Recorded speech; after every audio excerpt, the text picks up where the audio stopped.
Mesa, ella le dice al presidente, qué bueno, presidente, que usted nos cite a todos los ministros, ¿no es cierto? Y no solamente a algunos ministros para tomar decisiones.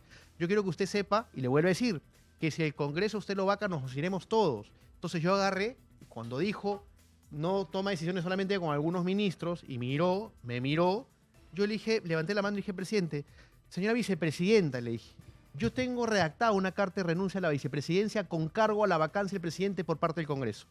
Así le dije, si al presidente se le cae un helicóptero, usted asume la presidencia, porque le va a corresponder. Pero si al presidente lo vaca el Congreso, el presidente activa su carta de renuncia y nos vamos todos. Se paró Nicolás y se fue de la sala. O sea, ¿cuál era el papel de Dina Boluarte en las reuniones del Consejo de Ministros? Iba, escuchaba algo que por ahí le podría interesar en algún tema y después se paraba y se iba del Consejo de Ministros. Y lo que no entendía, a mí me lo preguntaba y me tenía 30 minutos explicándole lo que ya se había expuesto. Y te lo digo como yo soy un hombre que soy magíster en gestión pública, Nicolás. Conozco la gestión pública, me he preparado en la gestión pública.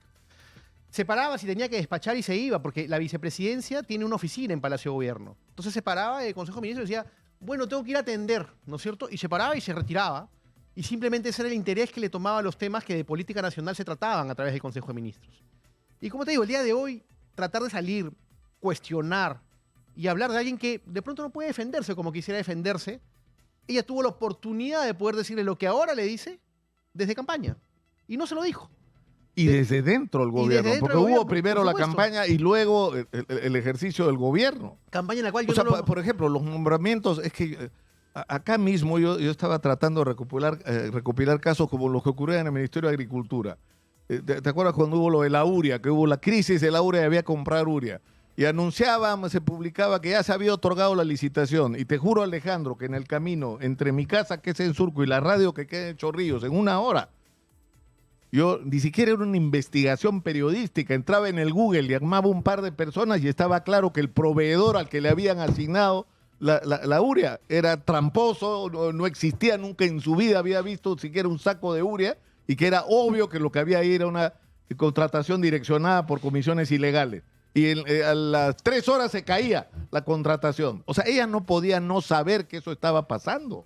No, como muchas otras cosas tampoco, ¿no es cierto? Y sobre las cuales se quedaba callada. Porque cuando sucedían determinados acontecimientos y había que explicarlos, eran pocos los que en ese gobierno daban la cara, Nicolás.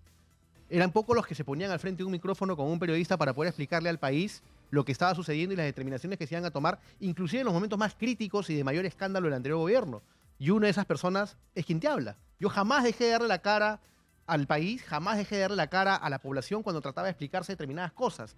Ella se escondía, ¿no es cierto? Entonces, ¿qué estaba haciendo? Estaba siendo muy cauta, porque finalmente todo lo tenía calculado. Ahora, ¿no? en algún momento se discutió, o sea, estoy seguro que sí, pero lo que interesa en este caso puntualmente es la participación de ella en ese tipo de discusión, porque algo que resultaba incomprensible es que si tú tienes un ejecutivo y al frente un Congreso con una mayoría de oposición, ¿no es cierto?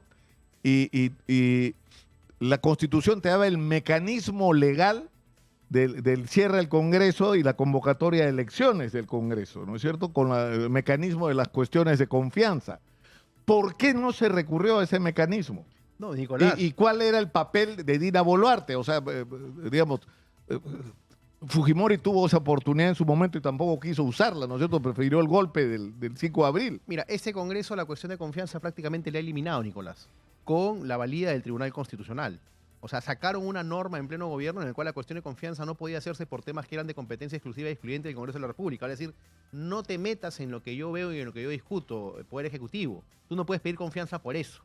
Cerraron con una norma el tema de la cuestión de confianza. Cuando se presentó la cuestión de confianza, hubo todo un tema que finalmente el Tribunal Constitucional terminó dándole la razón. No, pero a lo que interesa en este momento es, Dina Boluarte, tú dices, cuando se discutía el tema de la posibilidad de adelantar elecciones, donde incluso por lo que tú estás contando, en algún momento se discutió la posibilidad de que Pedro Castillo propusiera irse todos. Marzo del 2022. ¿No? Marzo del 2022, sí. O sea, se van todos. Sí. La que se opuso fue Dina Boluarte. Sí, ¿para qué? Usted ha sido electo 5 años. Ya, pero ¿cómo te sostenías sin cerrar el Congreso? Es decir, ¿ella en algún momento planteó el cierre del Congreso como una posibilidad? Se lo dijo en algún momento al presidente, pero se lo dijo de manera muy soslayada. Y lo que a mí me llama mucho la atención es que cuando llega a presentarse el tema de la posibilidad de la cuestión de confianza, siendo ella presidenta, sale a decir que ella nunca estuvo de acuerdo con eso. Yo tengo las actas, tengo el acta firmada por ella, con la cual ella firma el acta para presentar la cuestión de confianza. Por lo tanto, miente y sigue mintiendo y habla, y de todo lo que habla, pues se le cree la mitad, ¿no? Y eso es mucho, creo. Ahora, y en el momento crítico, Alejandro, al final, cuando... es decir, yo creo que la verdad todavía no la conocemos, pero ni de lejos con respecto a lo que pasó con el golpe, con la intención de golpe de Estado. ¿Qué pasó en esos días? O sea, ella estaba en ese momento ya concertada con la oposición y en una operación de la cual era parte además Patricia Benavides, etcétera, ¿no es cierto?, para sacar a Castillo, pero la promesa de ella era: se va Castillo y me voy yo también, entonces se adelantan las elecciones. En la práctica, Nicolás, ella acompañaba a Pedro Castillo en todo su gobierno. Ella renuncia un 25 de noviembre y la lectura que hace Pedro Castillo es el 7 de diciembre. Del 25 de noviembre al 7 de diciembre de 2022 fue el único periodo que no lo acompañó a Pedro Castillo, mucho menos que un mes. ¿Por qué? ¿Porque sabía lo que venía bajo la forma que tuviera? O sea, Pedro Castillo hace un golpe de Estado aterrorizado pensando que lo van a vacar. Ella utilizó, creo yo, un pretexto que, digamos, le sirvió, que fue el hecho de haber estado enfrentada con Bexy Chávez.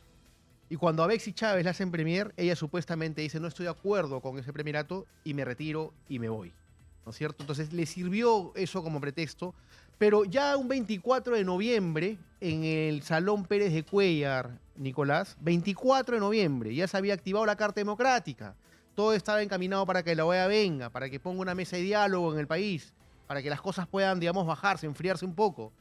En una mesa, ella le dice al presidente: qué bueno, presidente, que usted nos cite a todos los ministros, ¿no es cierto? Y no solamente a algunos ministros para tomar decisiones.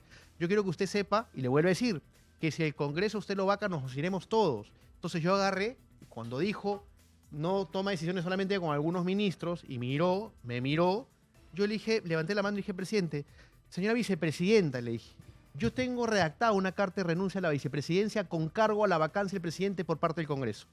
Así le dije: si al presidente se le cae un helicóptero, usted asume la presidencia, porque le va a corresponder. Pero si al presidente lo vaca el Congreso, el presidente activa su carta de renuncia y nos vamos todos. Se paró Nicolás y se fue de la sala. Para no firmar.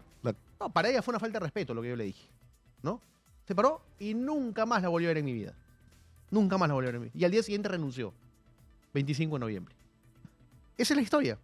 Y esa historia es real y te la puede certificar cualquiera de los 17 ministros que estuvieron en esa mesa. Para terminar, ¿qué podía significar eso? Que ya tenía un acuerdo con Fuerza Popular, con Alianza para el Progreso, con... Nosotros en noviembre íbamos a exponer al Congreso de la República el presupuesto. Y se nos acercaban en los pasillos a nosotros como ministros determinados congresistas a decirnos que ya estaban recorriendo desde hace algunas semanas con emisarios y de manera propia, tanto Alberto Tarola como Nicanor Boluarte, ofreciendo cargos ministeriales. Ya sabían que se iban a hacer cargo el gobierno. Pero por supuesto. Bueno.